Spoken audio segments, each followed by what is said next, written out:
Mummy जी, हाँ? सोचे वाला बात ई बा, एगो इंसान रस्सी काटत रहे और दूसरा इंसानों के बतावत रहे कि प्रज्ञा अब झूमर के नीचे आ गई बिया। मतलब दो इंसान रहल होखी है ना। जल्दी करा लिया। ओ आ गई बिया झूमर के नीचे। दूगो ना, तीन इंसान रहल होखी है। 3? हाँ, तो के कैसे पता कि 3 इंसान हो गए? तीसरा उ दोनों पे नजर रख रहल होखी ना। मतलब उनके ई बतावे खातिर कि नीचे से केहू ऊपर त ना आ रहल बा। और शायद इहो भी हो सकेला कि ई देख रहल होखे कि रस्सी के काट रहल बा। जैसन हम ई सोचले रही, प्लान बिल्कुल उहे हिसाब से चल रहल बा और केहू के पता भी।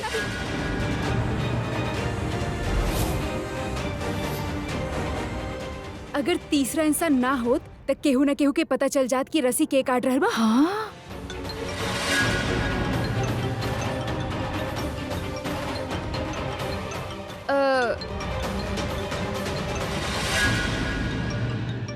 आप लोग ऐसे काहे देख रहल बाड़े? Unwanted calls. आलिया, तू यहाँ से गुजरत रहलू या फिर?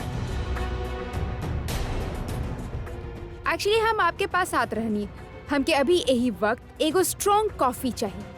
सर में बहुत दर्द हो रहल बा। खड़ा काहे बाड़ू, सुनाई न देलस आपके?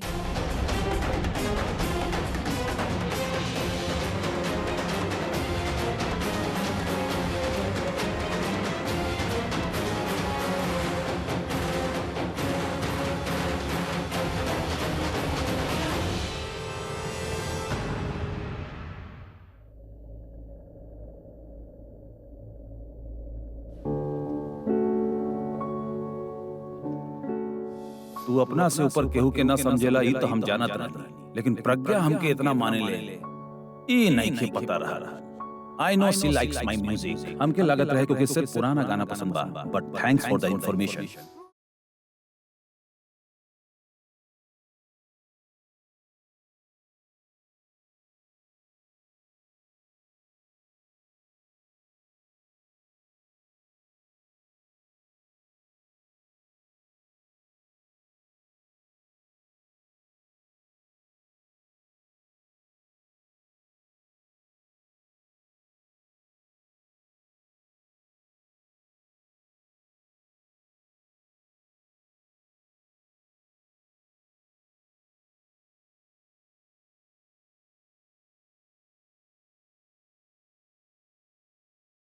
तारा कमरे में तहार कोनो तस्वीर नहीं है। हमनी के कमरा में तो हमनी के कपल फोटो भी रहे। वो तस्वीर आप लगैले रहा। आपके कमरा रहा, ई मिस्टर सिंह के कमरा, जैसे उनके पसंद बा वैसे रख ले पड़े। मिस्टर सिंह बानी ना उस संभाल लीजिए, हमार फिक्र मत करा प्लीज।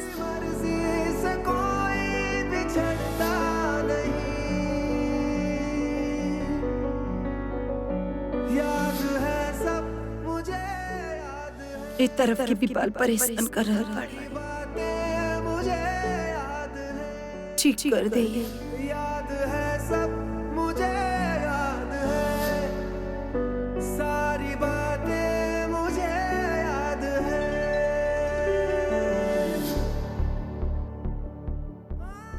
आज हम आपसे एगो वादा करता नहीं, जब तक जियब प्रज्ञा से दूर रहा।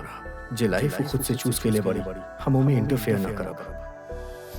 हम वादा ना निभा पाई। वो भगवान वाले मन के बात समझ ले वेले तो हमार मजबूरी भी समझिए कि हमके प्रज्ञा के साथ देवे खातिर ओकरा पास रहे के पड़ी, ओकरा से बार बार मिले के पड़ी।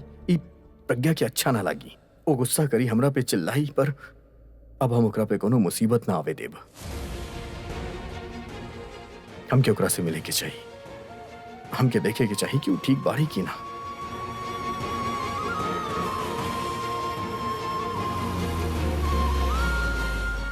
हम आवत नहीं तारा पास, पता ना के बाजे प्रज्ञा के जान लेवे चाहत बा।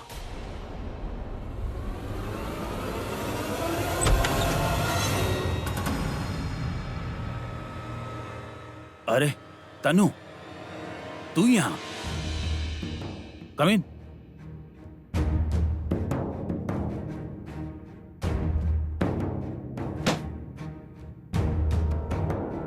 व्हाट अ प्लेजेंट सरप्राइज तनो।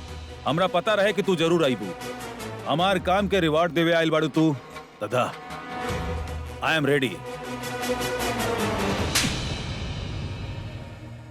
तनो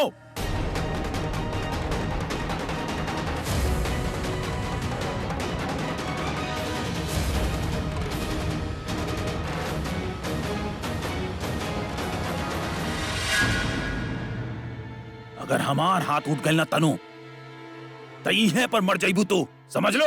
यू नो व्हाट निखिल, मारल बड़ा बात नहीं खे, मार के पकड़ल ना जाइल बड़ बात बा। हम ऐसे मारब वैसे मारब तो हर सीक्रेट सीक्रेट रही, खाली बड़ बड़ बात करल जाली ना तू। यू नो व्हाट, तू जे जॉन के मारले बड़ा ना तो के मारत समय के देख ले बा। यस मिस्टर निखिल सूद, तहार मर्डर के आई विटनेस बा। केहू जॉन के मरत और तो के मारत देख ले बा।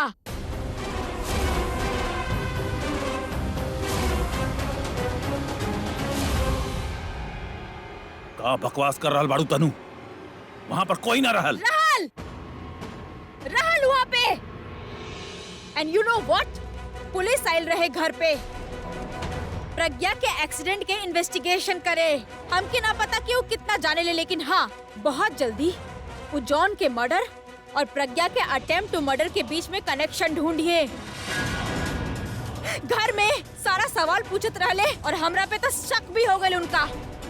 V are in big trouble damn it, और इस सब कुछ तहरा वजह से भइल बा, सिर्फ तहार वजह से।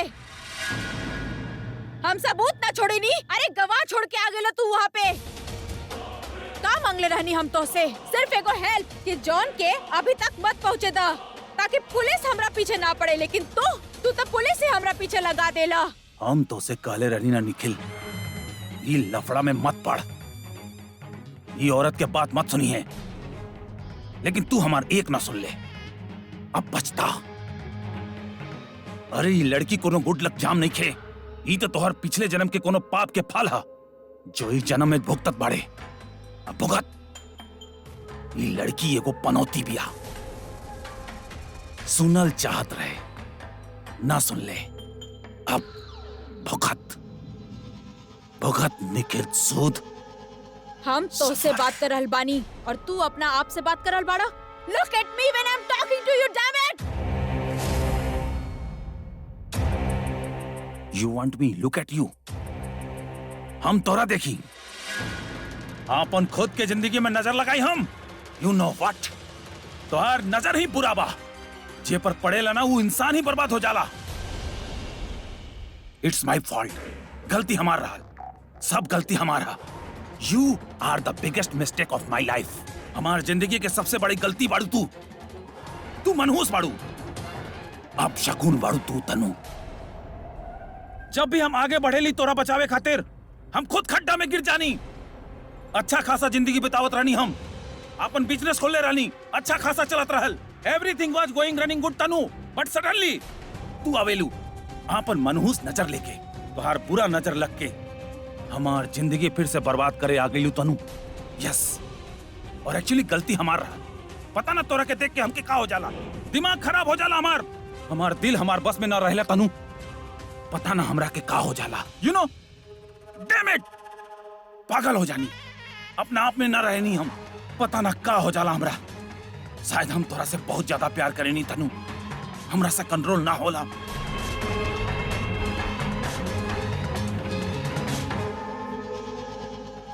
Just look at yourself, Nikhil सूद। तू ही सबसे बच सकत रहला, लेकिन ना, कुआं में कूदे के रहल त कूदा। I am so stupid. I am so stupid. I am bloody idiot. Idiot बानी हम। ये औरत के बात काहे सुन ले निखिल, काहे? तू हमार बात ना, हम तहार बात में आ गई नहीं। यू नो व्हाट, गलती हमार है। हम के याद रखे के चाहत रहे कि तू हमेशा हमार काम बिगड़ ले बाड़ा, बने ले ना बाड़ा। और रहल बात जॉन के हम हैंडल कर सकत रहनी, तो ये सब कुछ ना होत। और पनौती तू बड़ा मिस्टर निखिल सूद। तो के फोन कइल हमार लाइफ के सबसे बड़ गलती रहे, और तू बड़ा हमार लाइफ की सबसे बड़ गलती। मनहूस तक तू बड़ा। Get out, get out, leave my house right now Tanu. अभी यही वक्त अगर हम इतना ही मनहूस बानी तो यहाँ पर का कर रहा बाड़ू तू? निकल जो, निकल जो। तू हमके ना निकाल सकेला निखिल, तो के हमार जरूरत बा। हमरा केहू के जरूरत नहीं खे तनु, खास करके तोहार। सुन लो, now you get out my house. चला यहाँ से। निखिल, पुलिस तारा के भी पकड़ी, हमरा के भी पकड़ी, हम हमनी दोनों के बचा सकेनी। Leave my hand. Get out Tanu, जा तनु। निखिल, हमके आई विटनेस पता बस, trust me, I can save Shut you. up. Nikhil, get out, get out, out.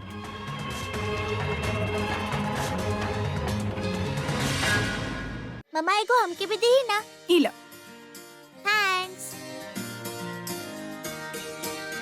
चला, पैक हो गया तार कुकीज। नीचे चला, बैठा इधर। ए उछल के नाम इधर। मम्मा एगो और मिली। तू अपन दोस्त के बर्थडे पार्टी में जा रहल बाड़ू और मम्मा के हाथ के डिश चाहिए तरह के। ऐसा त ना बाकी तार मम्मा के हाथ के कुकीज वर्ल्ड के बेस्ट कुकीज बा। हमरा खातिर त बा आपके वर्ल्ड बेस्ट कुकीज। पता बा हमार फ्रेंड रिया के भी ना आपके कुकीज बहुत पसंद बा। ओकरा ला भी हम पैक कर देले बानी। मम्मा और हमार गिफ्ट। अरे हम पैक करता नहीं, तू बैठ।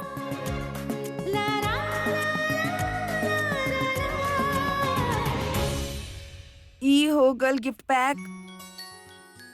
कुकी बॉक्स तो मम्मा आप हमरा खातिर भी कॉफी वाला कुकी बना दी ना, प्लीज बना दी ना।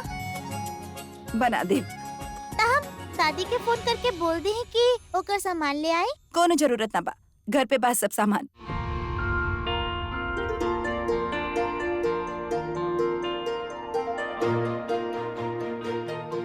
अब का बनवावे की सोच रहल बाड़ू? वो हम कर रहनी कि हमको कॉफी मिल सकेला। कॉफी जब भी हम आपके हाथ के कॉफी पियनी ना तब कुछ कुछ अमेजिंग होके लागेला। लास्ट टाइम तक कितना कुछ कर देले रहनी। आपके कॉफी ना हमारे दिमाग के पेट्रोल बा, पेट्रोल पीते ही फास्ट भागे लगी नी, फास्ट। अगर आप रोज पिलाइब ना तो एक दिन जीनियस बन जाए, जीनियस। कॉफी से इतना प्यार बा, जे बनैले बा ओकर कोनो वैल्यू ही ना बा। ना कॉफी वो चीज ही ऐसा होखेला ना कि क्यारा क्यारा आदत इनसे मिलेले। बात करे के तरीका थोड़ा से जिद्दी, थोड़ा से बेपरवाह। और अब एकर टेस्ट भी उनकर जैसन होखे लागल बा। आपका सोचत बानी हमकी सारा बात हमार बेटी में सबसे ज्यादा पसंद बा। मम्मा आराम से, कॉफी नहीं के देवे के तो मत देही, हमार हड्डी पसली तो मत तोड़ी। तू भी तो गला से लगावेलू हमके। हम तो कबो कबो लगावे नी, आप तो हर रोज लगावे नी। आप ठीक हो गई नी ना, तब हम के हॉस्पिटल पहुँचावे चाहत बानी। हेल्प मी, मम्मा के प्यार हमार जान ले ली ही। बहुत बोलेलू, ऐसे ना बोलल जात। गला लगा ली नी ना, अब कॉफी मिली रात के। जी नहीं के बिल्कुल ना, अभी आप बहुत छोट पाड़ू। मम्मा हम पीले बानी ना। पीले पाड़ू, लेकिन वो डैडा के कप से चोरी करके पीले रहलू आप। लेकिन मम्मा। अच्छा बाबा ठीक बा, बना दे, लेकिन सिर्फ आज। सच्ची ना? मुच्छी, लेकिन सिर्फ आज खातिर। Okay, hot coffee, cookies, chole bhature और... अच्छा बस ये सब कुछ जब आप वापस आई तब सब कुछ मम्मा रेडी करके रखी। Okay? Thank you mama. Thank you, I love you जान। Do you love me? Of course I love you बेटा। तो एक बार जान बोली ना। नहीं काहे ना? बस आप हमार क्यूटी बड़ो, हमार स्वीट हार्ट, बहुत हमार किशमिश। हमके देखे के बाकी जब के वो प्यार से जान बुलावेला तो कैसन लागेला? हम तो की जान ना बोले वाला। ना बुलाए? ना बोले। बोली ना। ना बोले। बोली ना। अरे लेकिन बोली ना। बोली ना बोले। ना बोला। ना बोला। ना Kiara stop it. Okay. I love you John, I love you so much हमार जान। Love you. Thank you so much mama. कैसे लागल? बहुत अच्छा लागल हमके सुन के। चला, ड्राइवर अंकल वेट कर रहा हो कि तरह के लेट हो रहल बा। कुछ भुलाइलू तो ना? मम्मा आप हमके लेट करावत बानी, हम कुछ ना भूलनी दी। अच्छा अपन ध्यान रखियो कि ओके, और आप डोर लॉक कइल मत भूलब। हाँ बाबा लॉक कर ले, चला।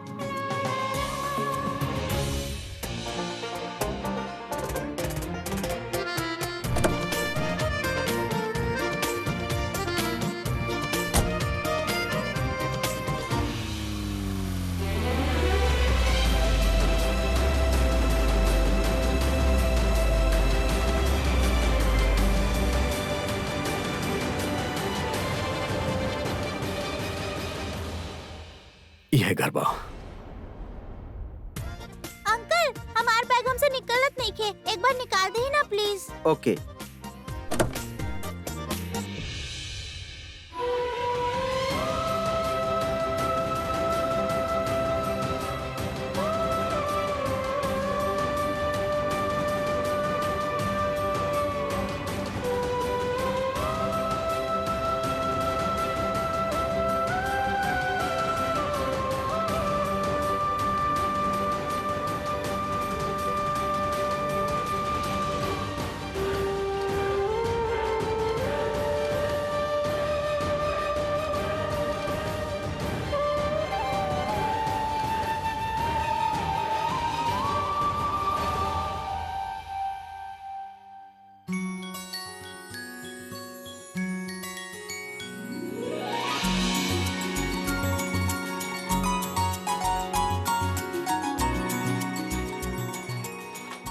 अरे अंकल हम अपन फोन भूल गई नी, जे मम्मा हमके देले रहली, ताकि हम जब बाहर जाएं त हम मम्मा से बात कर सकी। हम बस 2 मिनट में आवतानी। ओके।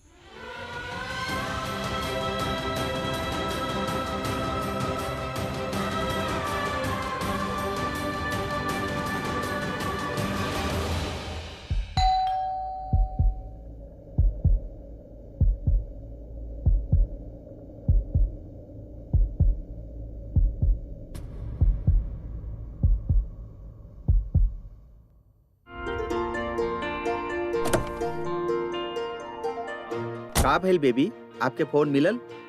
अरे फोन तो हमरा पास ही रहे। क्या रे बेबी, आपके भूले के आदत होत जा रहल बा। और ये आदत ना भूले के कबो कबो अच्छा होकेला। चलिए अब हमनी के लेट हो रहल बा, आप जल्दी चली ना। अरे जैसे मिले आइल नहीं वो तो अंदर बा, फिर ऐसा काहे लागत बा कि वो हमरा पीछे कहूं। हम भी ना चॉकलेट कॉफी शुगर आटे तो और लगी हम। ये किया रहा ना, फिर से कुछ भुला गई होगी। प्रज्ञा दरवाजा काहे नहीं खोलत? बेल ठीक तबा ना? अरे कहाँ हो गल, इतना भी कहाँ जल्दी बा, इतना बिल। अब हम नाराज हो गल बानी, हम दरवाजा ना खोलब। इना आपके आदतें हो गल बा, हमेशा जल्दी जल्दी में घर से बाहर चल जाला और कोनो ना कोनो चीज वापस घर पे भुला जाला और फिर वापस लेवे आवेला और फिर ऐसे बेव करेला जैसे हमार वजह से देर हो रहल बा। अब आप कितना भी बोला ना आई लव यू जान, oh my cutie, oh my sweetheart, हम ना माने वाला बाला। हम आपकी चिकना चुपड़ा बात में बिल्कुल ना आवे वाला। हम तो दरवाजा खोला भी ना।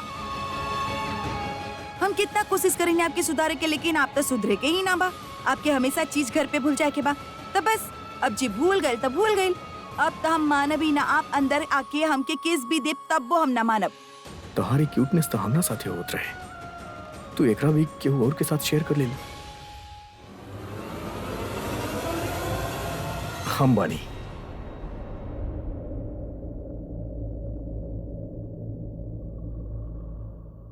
अभी कुछ बोले से पहले देख लेवे की चाहिए कि केकरा बोला तारू। एक्चुअली तरा ही सब कुछ बोले के ही ना चाहत रहे। हे भगवान, बाहर ई रहले। अच्छा भइल हम क्यारा के नाम ना लेनी। वैसे तू दरवाजा खोलबू या दरवाजा खोले खातिर भी हमके माफी मांगे के पड़ी? कुछ काम रहे ना हम बाद में फोन करब।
ई का कर देला तू निखिल? तोरा ऐसा ना करे के चाहत रहे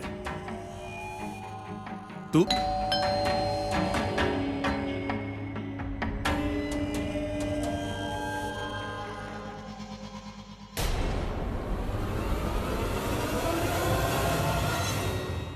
हमरा पता रहे कि तू यहीं बाड़ू। और हमके पता रहे कि तू दरवाजा जरूर खोलबा।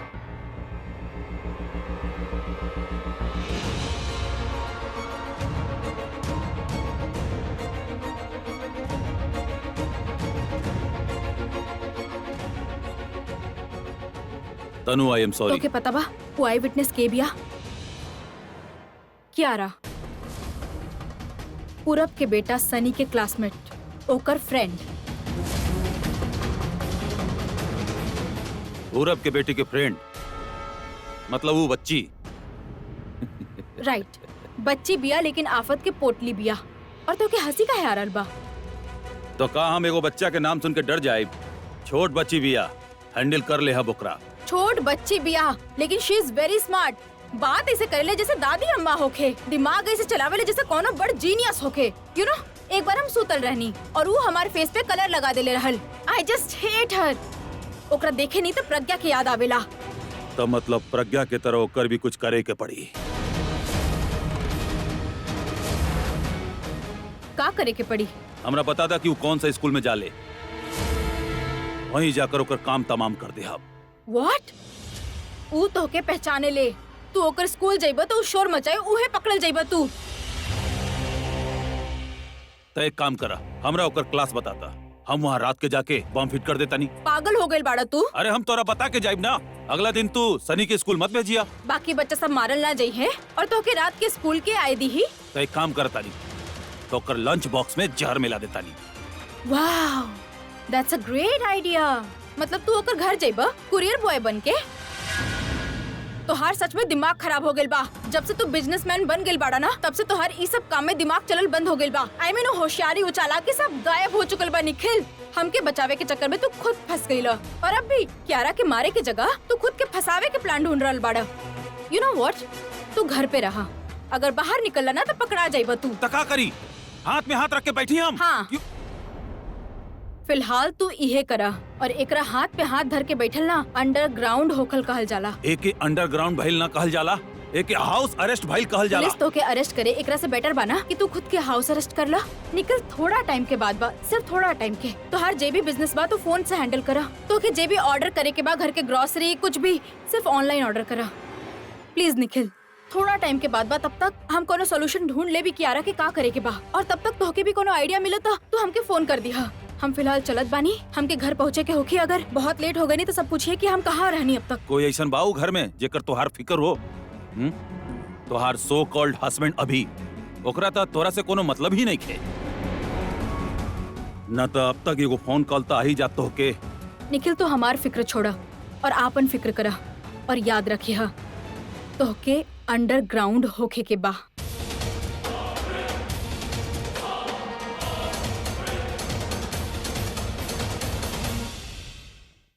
कुछ पूछे के रहे? हाँ, तोहर हाल चाल पूछे आयल रहनी, लेकिन तोहरा देख के, तोहर बात सुन के लागत बा के तू ठीक बाड़ू, खुश बाड़ू।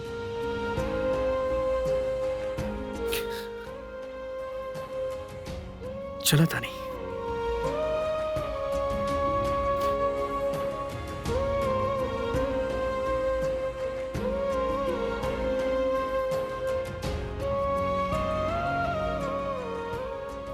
तू तोहरा जान कैसे बुला सकेला? का?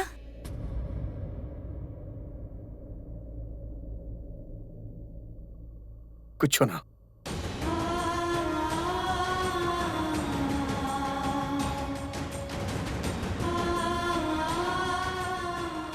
हम पूछत रहनी कि ऊ तोहरा जान बुला कैसे सकेला। तू ओकरा हक देलू काहे? आप ई हम कुछ और पूछे आयल रहनी, लेकिन अब यह पूछब कि ऊ तोहरा जान बोल कैसे सकेला। ऊ तो हम तोहरा बुलावत रहनी, ओ पे सिर्फ हमार हक रहे। तू फिर हमार याद केहू और के साथ शेयर कैलू। अच्छा, तो ई हमरा से मिस्टर सिंह के बात करल बाड़े। अरे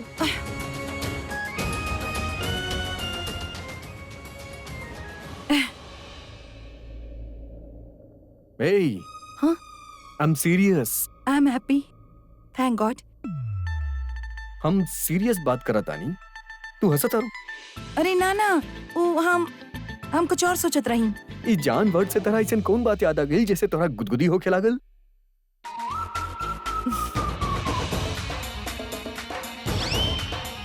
कहीं तू भी ओकरा जानता ना बोले लू ना? काहे ना बुलाई? पति पत्नी बानी, पति पत्नी एक दूसरा के कुछ भी बुला सकेले। कुछ भी बोला, कुछ ही बोला, पर जान मत बोला। काहे ना बुलाई?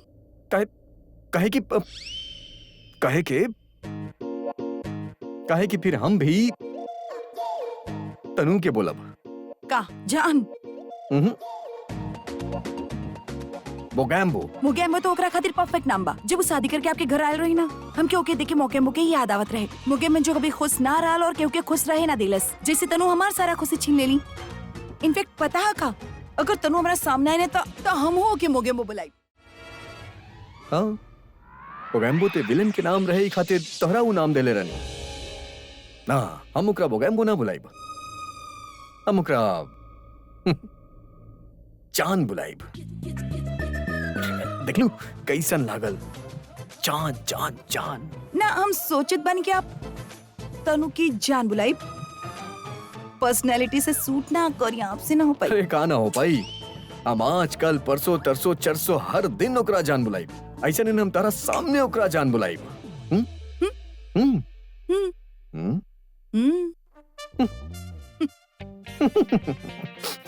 जान।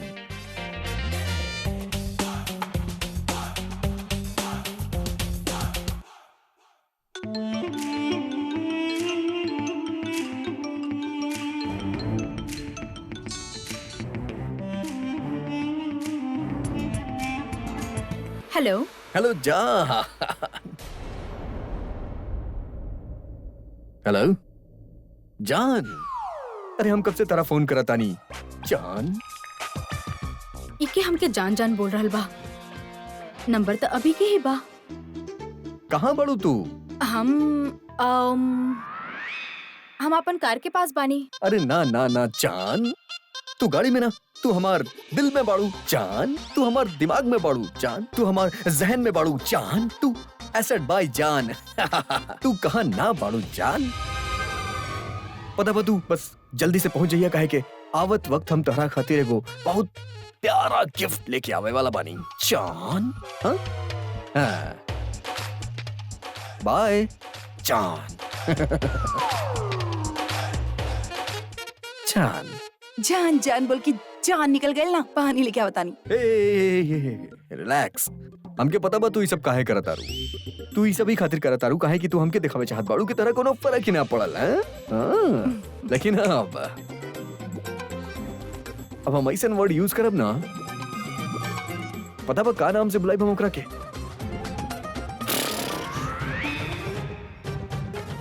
ना समझ लू? फुगी। अब जलाल फुगी। आप ओके फुगी ना बुलाई। काहे ना बुलाई बा? वी आर हस्बैंड वाइफ, और हस्बैंड वाइफ के बीच में कोनो भी नाम चलेला। हम ओकरा फुग्गी बुलाई, ना। नाम सेव करता नहीं। आप ओके कोनो भी नाम से बुला सकले, बट फुग्गी नाम से तो बिल्कुल ना। काहे? फुग्गी पे तो हर कॉपीराइट बा का? आप ओके फुग्गी बोल के तो देखिए, फिर देखिए हम आपके फुग्गी हम बोलब। आप ना बोलब। हम बोलब ना आप ओके फुग्गी ना बोलब। दोबारा फोन लगाई? ना आप ना फुग्गी ना बोलब। ओके हम बोलब। ना हम बोलब। ना आप ना बोलब। बोलब। ओके ना बोलब। हम बोलब। ना हाँ ना हाँ ना हाँ ना हाँ। हम लास्ट टाइम आपसे बोले था नहीं, आप ओके मोगैम्बो रैम्बो कुछ भी बोली, लेकिन ई नाम से ना बुलाई। फुग्गी ना बुलाई तो का बुलाई? छोले। छोला? वो कुकर में छोले ज्यादा गल जाए ना, हम दे क्या बता नहीं। लेकिन आप ओके फुग्गी ना बुलाए, हम बोल देता नहीं। छोला पके या ना पके, जल भुन के कोयला जरूर बन जाई। यार वैसे फुग्गी नाम ना तनु पे बिल्कुल सूट ना करेला। तनु में फुग्गी जैसन कुछ बा ही ना। अभी हमके जान कहलस, और एक बार ना बार बार कहलस। He called me जान, he called me जान। Oh my God, oh my God। मतलब वो हमसे नाराज नहीं थे, और ओकरा हम पे शक ना भइल। इनफैक्ट हमसे प्यार हो गइल बा। Yes।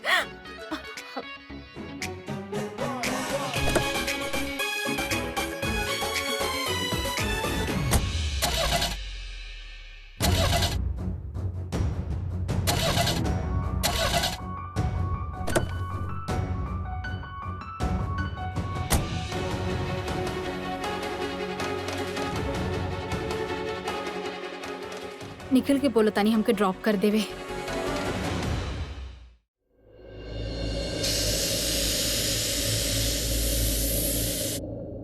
हमार बात खत्म नहीं किया एक मिनट हम काम करे तानी ना, आप हमके डिस्टर्ब मत करी।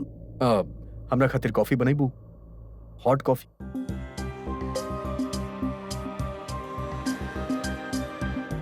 आप पिए नहीं अब तक कॉफी? उतना ना, मतलब घर पे जब बनेला कबो पियली कबो ना पियली।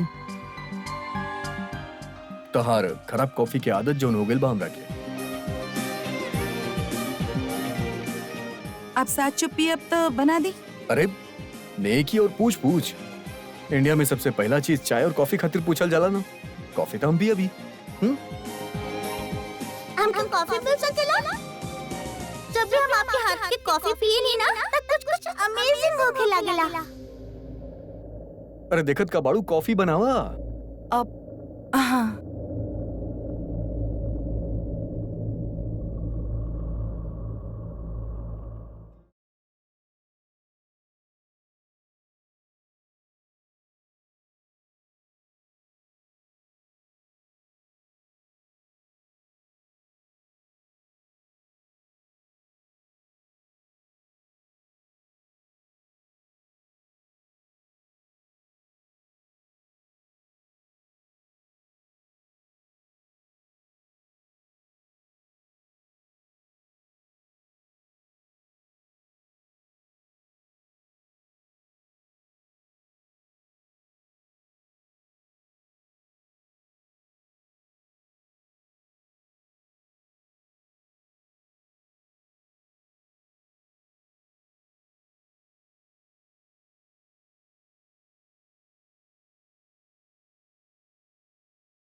आप कहत रहनी कुछ बात करे अलबानी। हाल चाल पूछे के रहे तो फोन पर पूछ लेती। कोनो इम्पोर्टेंट काम रहे?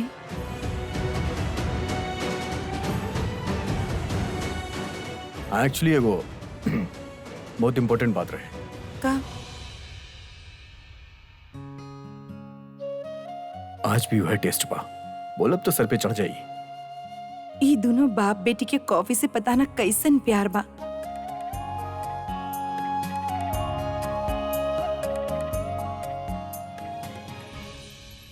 थैंक्स।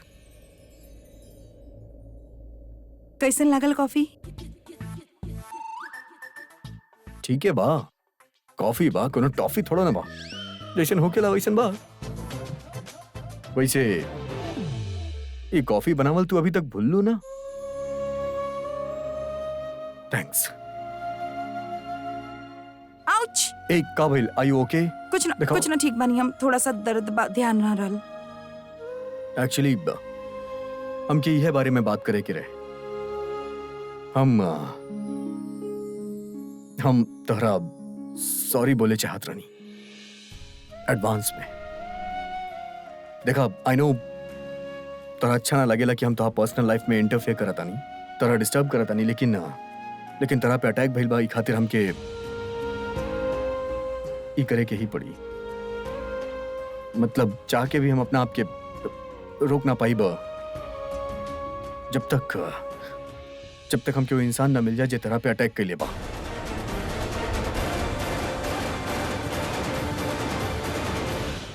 पता बा हम एगो कमिटमेंट कर ले रानी, एगो वादा कर ले रानी के कि हम तरह से दूर रहब,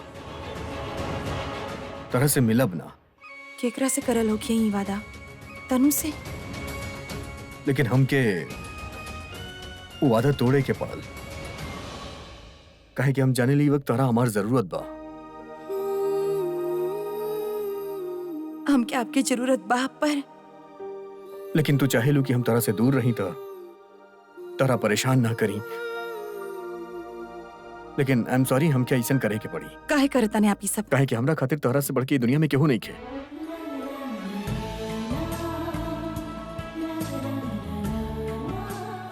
तू हमार जिम्मेदारी बाड़ू। अब नहीं खी। हम तुम्हारी बात ना मानब। शायद बाकी बात मान लें कि केकरा का बुलावे के बा केकरा का ना, लेकिन हम के तरह खातिर का करे के बना, एकरा खातिर हम तोहार बात ना मानब। हम बस आपसे ये पूछतानी कि आप ये सब काहे करल बानी? तू जाने लो हम कौना खातिर करतानी, लेकिन फिर भी हम तोरा बता ना सकेनी।